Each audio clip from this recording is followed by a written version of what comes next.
میرے رسول پاک صلی اللہ علیہ وسلم نے فرمایا جس سے اللہ محبت کرتا ہے اس کی محبت کو دوام ملتا ہے۔ زمین والے بھی پیار کرتے ہیں، آسمان والے بھی، فرشتے بھی کرتے ہیں تعظیم میری۔ میرے اعلیٰ حضرت کیا خوب ارشاد فرماتے ہیں، کہتے ہیں فرشتے بھی کرتے ہیں تعظیم میری، فرشتے بھی کرتے ہیں تعظیم میری، فدا ہو کے ان پر یہ عزت ملی ہے، فدا ہو کے ان پر یہ عزت ملی۔ تو میرے دوست جب اللہ کسی کو محبوب رکھے گا، اللہ پیار کرے گا، تو پھر اس کے لیے برکتوں کے دروازے کھل جائیں گے، رحمتوں کے دروازے کھل جائیں گے، پھر بچہ بچہ اس سے پیار کرے گا، پھر دنیا اس کے لیے دعا کرے گا، پھر آسمان کے فرشتے اس کا حیا کرے۔ اللہ پیار کرتا کس سے ہے؟ اللہ کے پیار والے بندے کون سے؟ اللہ کی محبت ہے کس سے؟ اللہ کے پسندیدہ کون ہے؟ تو سورہ بقرہ کی آیت نمبر 222 آیت میں اللہ فرماتے ہیں ان اللہ یحب التوابین ویحب المتطہرین۔ فرمایا اللہ پیار کرتا ہے توبہ کرنے والوں سے۔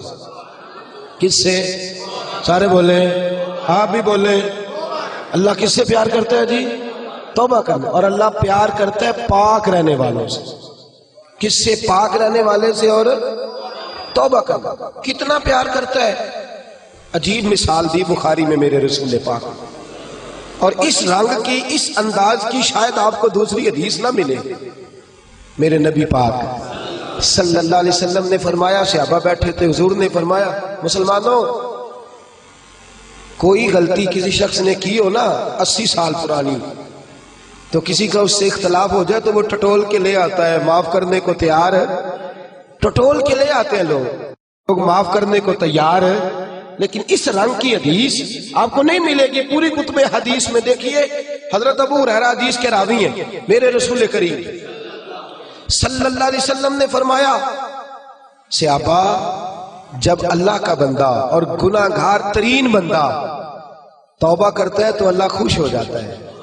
اللہ اس کی توبہ سے، یہ سونے والوں کو جگائیے گا، اللہ ان کی توبہ سے خوش ہو جاتا ہے، راضی ہو جاتا ہے۔ اور کس طرح راضی ہوتا ہے؟ حضور نے مثال دی، بڑی منفرد روایت، میرے نبی پاک صلی اللہ علیہ وسلم فرماتے ہیں ایک آدمی تھا، صحابہ ایک آدمی تھا، اس نے اونٹنی تیار کی، اونٹنی پر سامان رکھا، کھانے کا، پینے کا، زادرہ سامان، یوں سمجھ لیں جیسے لوگ حج عمرہ کرنے جاتے ہیں تو ایک تھیلا، اس میں پاسپورٹ بھی ہے، پیسے بھی ہیں، ٹکٹ بھی ہے، ہر شے اس کے اندر ہے۔ وہ تھیلا اس نے اونٹنی پہ باندھ دیا، ساری ضروریات کی چیزیں اس میں تھیں۔ ریگستان کا علاقہ تھا، صحرا کا علاقہ تھا، میلوں دور دور تک آبادی نہیں۔ اس صحرا کے اندر وہ پہنچا، اونٹنی اپنی اس نے ایک شاخ کے ساتھ باندھ دی اور خود وہ ایک درخت کے نیچے آرام کرنے لگا۔ نبی پاک صلی اللہ تعالی علیہ وسلم فرماتے ہیں وہ سو گیا، اس کی آنکھ لگ گئی تو اونٹنی نہ، وہ چونکہ شاخ سے بندھی ہوئی تھی، وہ شاخ اس کی ٹوٹ گئی، اونٹنی نکل گئی۔ حضور فرماتے ہیں اس کی آنکھ کھل گئی، اب وہ صحرا میں دوڑنے لگا، پانی بھی کوئی نہیں، کھانا بھی کوئی نہیں، پینا بھی کوئی نہیں، پیسہ بھی کوئی نہیں، اور سب سے بڑی بات یہ ہے کہ صحرا سے نکلنے کا راستہ بھی، پیدل وہ صحرا سے نکل سکتا بھی۔ حضور فرماتے ہیں ادھر دوڑا، آگے دوڑا، پیچھے دوڑا، شمال جنوب بھاگا، تھک گیا، آوازیں دینے لگا، درختوں پہ چڑھنے لگا، جو اس سے بن سکتا تھا اس نے کیا، تھک گیا۔ جب تھکا تو کونے میں بیٹھ کے رونے لگا، کھول کے رویا۔ اب اسے یقین ہو گیا کہ میری فریاد کو کوئی نہیں پہنچے گا، مشکل ہو گیا میرے لیے۔ حضور فرماتے ہیں وہ ایک درخت کے نیچے بیٹھ کے اپنی موت کا انتظار کرنے لگا کہ اب میرا کوئی حل نہیں بچنے کا، موت ہی آئے گی، موت ہی۔ اچانک اس نے آنکھ کھولی تو اس کی اونٹنی اس کے سامنے کھڑی تھی، سامان بھی مل گیا، پیسے بھی مل گئے، کھانا بھی مل گیا، پانی بھی مل گیا، ہر چیز مل گئی۔ اللہ کے رسول فرماتے ہیں صحابہ بتاؤ اسے کتنی خوشی ہوگی، صحابہ بتاؤ اسے کتنی خوشی ہوگی۔ تو ہر صحابی تولنے لگا، ناپنے لگا، بالآخر کہنے لگے حضور یہ تو وہی بتا سکتا ہے جس کو خوشی ہو رہی ہے، ہم تو اندازہ کر سکتے ہیں، پیمانہ رکھ سکتے ہیں، لیکن ہم اس کی خوشی تک پہنچ سکتے۔ میرے نبی کریم صلی اللہ تعالی علیہ وسلم فرماتے ہیں اور صحابہ اسے تو کچھ خوشی بھی نہیں ہوئی، کچھ بھی خوشی نہیں ہوئی جب رب کا گناہگار بندہ جو کبھی مسجد نہیں آیا، نے کبھی نماز نہیں پڑھی، جو کبھی اس کے حضور حاضر نہیں ہوا، جسے کبھی سجدے کی توفیق نہیں ملی، جس نے کبھی بسم اللہ شریف بھی نہیں پڑھی، فرمایا جب وہ آتا ہے نا پلٹ کے مسجد میں، مسجد نمازیوں سے کھچا کھچ بھری ہے، حاجیوں سے بھری ہوئی ہے، ساجدوں اور عابدوں سے بھری ہوئی ہے، لیکن جب وہ گناہگار آ کے سجدہ کرتا ہے تو فرمایا خدا کو اس صحرا میں پھنسے ہوئے اس مسافر سے بھی زیادہ خوشی حاصل ہوتی ہے، اللہ کو اس سے بھی زیادہ۔ اور کنز المال کی حدیث سنیں گے تو اور خوش ہو جائیں گے کہ توبہ کرنے والے کی خوشی کی۔ میرے نبی پاک صلی اللہ علیہ وسلم فرماتے ہیں ایک شخص تھا، دنیا داری کرتا تھا، بڑا مال، بڑی جائیدادیں، بڑا ڈیرا، بڑا کھانا پینا، بڑا آنا جانا لوگوں کا، بڑے پیسے۔ اچانک حالات کسی وجہ سے بدل گئے، کچھ ایسے معاملات ہو گئے کہ اس کا کاروبار ٹھپ ہو گیا، زمینیں بک گئی، جائیدادیں اجڑ گئی، کیونکہ وہ بھی اللہ کی نافرمانی میں مبتلا تھا تو ہر چیز ضائع ہو گئی۔ نبی پاک صلی اللہ علیہ وسلم فرماتے ہیں جب ہر چیز اس کی چلی گئی نا، وہ کبھی مسجد نہیں آیا تھا، بنی اسرائیل کا شخص تھا تو کبھی وہ اللہ تبارک و تعالیٰ کی بارگاہ میں حاضر نہیں ہوا۔ اب جب سب کچھ چلا گیا نا، کوئی وہ دوست سجن جو پہلے بڑے قریب تھے وہ آہستہ آہستہ پیچھے ہٹنے لگے، 2-4 دن تو ادھارے پیسے دیے، پھر اس کے بعد کہنے لگے کہ تو بھکاری ہو گیا ہے، بھکاری، وہ تیری آنکھ یا سنگ ملامت کی چبھن کون پہنچا ہے میرے درد کی گہرائی تک، دور شہرت میں تو یاروں نے کیا یاد بہت، ساتھ آیا نہ کوئی کوچہ رسوائی تک۔ اور میاں صاحب کہتے ہیں ساری عمر ہی آٹا گدہ ہے تے لکھا کیتے پیڑے، ان وقت آیا ہی تے محمد بخشا کوئی نہیں ہو بیٹھا نیڑے، ساری عمر ہی آٹا گدہ میں لکھا کیتے پیڑے، اے وقت آیا ہی تے محمد بخشا کوئی بھی نہیں بیٹھا نیڑے۔ میرے نبی پاک صلی اللہ تعالی وسلم فرماتے الجھ گیا، جب تھک گیا نا دنیا داروں کی طرف، رشتہ داروں کی طرف، یار دوستوں کی طرف، تو پھر جا کے مسجد یاد آئی، سجدہ کیا، کہنے لگا یا اللہ کوئی نہیں میرا تیرے سوا، اللہ میں نے دنیا دیکھ لیا ساری، تیرے سوا میرا کوئی نہیں۔ رب کریم نے فرشتوں کو بلایا، فرمایا ادھر آؤ، جاؤ میرا بندہ جیسے کہتا ہے ویسے ہی کر دو، جو کہتا ہے ویسے ہی، جو وڈیاں شانہ والے مولا تے رب غریب نوازا، اپنے بندیاں تائیں کھلی رکھی رحمت دا دروازہ، یا اللہ مدد فرما۔ فرمایا جاؤ فرشتے جیسے یہ کہتا ہے ویسے ہی۔ فرشتے کہنے لگے یا اللہ ہماری ضرورت تو نہیں، پر ڈر کے نہیں آیا، یہ الجھ گیا ہے تب آیا ہے، پھنس گیا ہے تب آیا ہے، یا اللہ یہ تجھ سے ڈر کے تیری محبت میں کیسے آیا ہے؟ اللہ کرے آپ کو سمجھ آ رہی ہو اس لذت کی، کیسے آیا ہے؟ پھنس گیا ہے، اب اس کا چارہ کوئی نہیں رہا۔ واہ، آواز قدرت آئی، اس آواز میں بھی بڑا کرم ہے۔ رب کریم نے فرمایا فرشتو تمہارا کیا خیال ہے؟ مجھے نہیں پتا، انی اعلم ما لا تعلمون، جو میں جانتا ہوں وہ تمہارا کیا خیال ہے مجھے نہیں پتا۔ اور فرمایا تمہیں تو اتنا پتا ہے نا کہ یہ الجھ کے آیا، مجھے آگے کی بات کا بھی پتا ہے، یا اللہ آگے کیا ہے؟ فرمایا میں نے اسے نواز دینا ہے، اس نے دوبارہ آنا بھی کوئی نہیں، لے کے جائے گا تو دوبارہ۔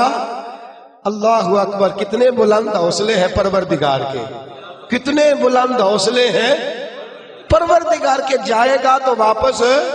اللہ اکبر۔ میرے حبیب فرماتے بنی اسرائیل کا وہ شخص تھا، اللہ نے دے دیا، چلا گیا لے کے، دوبارہ پھر بھول گیا، پھر ڈیرے، پھر وہی جھوٹے یارانے، وہی دوستیاں، وہی سارے معاملات، الجھ گیا، پھر انہی کاموں میں الجھ گیا۔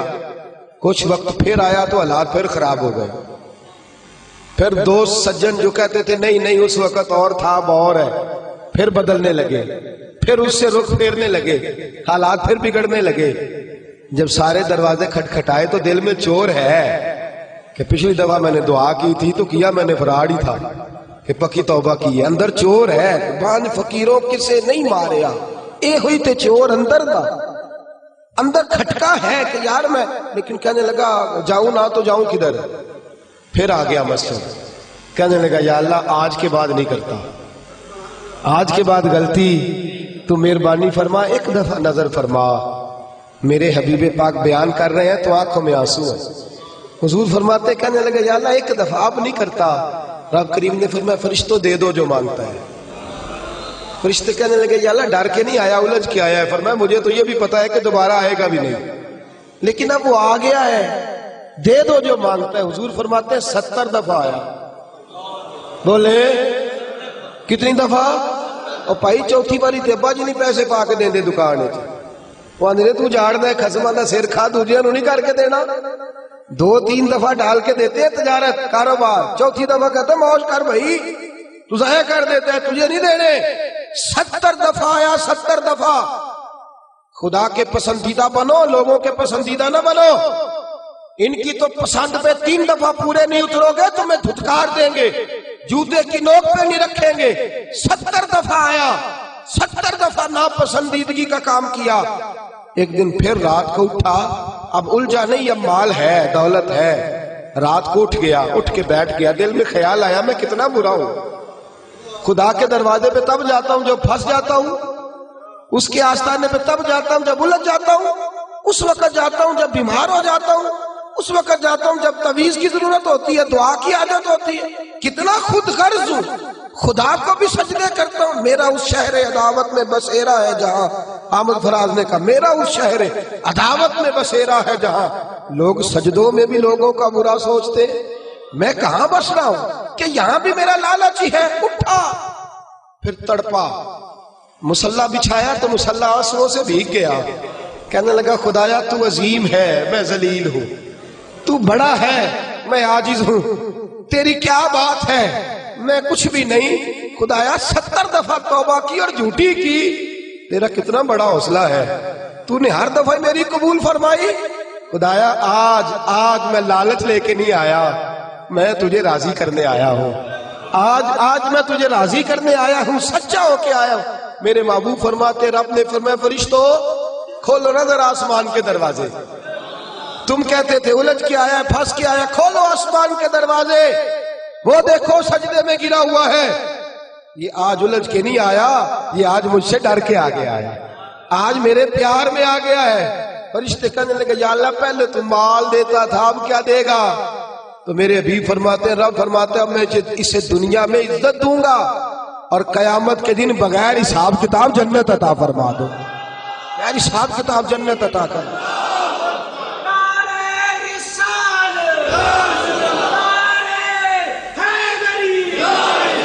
میرے دوست چھوڑ دنیا کی پسندیدہ, روز نیا رنگ اختیار کرنا, بندے مجھے پسند کریں, روز نیا سٹائل اختیار کرنا لوگوں کی, اب یہ رواج آ گیا, اب یہ رواج آ گیا, اب یہ چکر چل گیا ہے. نہیں جی نہیں, اب میری حویلی بتی بڑی اچھی ہے, بڑی خوبصورت ہے, اور سارے میرج ہالوں میں شادیاں کرتے ہیں. میں نے دنیا چھوڑ, دنیا کبھی کبھی کوئی پسندیدہ بنا ہے, تجھ سے ایک مکر کراتے ہیں, پھر کہتے ہیں دوسرا بھی کر, پھر کہتے ہیں تیسرا بھی کر. یہ تو تجھے مکر کرا کے تھکا دیں گے, نچا کے تھکا دیں گے. یہ دنیا تیرا امتحان لے گی, 1 کے بعد 2, 2 کے بعد 3, 3 کے بعد 4. یہ تو تجھے رسوا کر دے گی, الجھا دے گی. عرش کا مالک ہے جو امتحان نہیں لیتا, وہ کہتا ہے تو ایک بار آ جا صحیح, تو آ جا صحیح. میرے ابھی فرماتے ہیں تیرا کام پہنچ جانا ہے, اور پھر رب کا کام تیرے لیے رحمتوں کے دروازے کھول دینا. لیکن مصیبت میں بھی اب یاد خدا ہم کو نہیں آتی. اکبر الہ آبادی کہتے مصیبت میں بھی اب یاد خدا ہم کو نہیں آتی. دعا منہ سے نہ نکلی, بس جیبوں سے عرضیاں نکلی. اب بھی ہم جتنے تک دفتروں کے کاٹتے ہیں, کبھی 2 مسجد کے کاٹ لینا. اللہ کے پسندیدہ بنو, اللہ کے پسندیدہ, رب کریم کے پسندیدہ بنو. وہ جس طرح چاہتا ہے اس طرح کے بن جاؤ, جس طرح اللہ تمہیں پسند کرتا ہے اس طرح کے بنو, جس طرح کے رسول پاک صلی اللہ علیہ وسلم تمہیں پسند کرتے ہیں تم اس طرح کے بنو, جس طرح کے حضور چاہتے ہیں اس طرح کے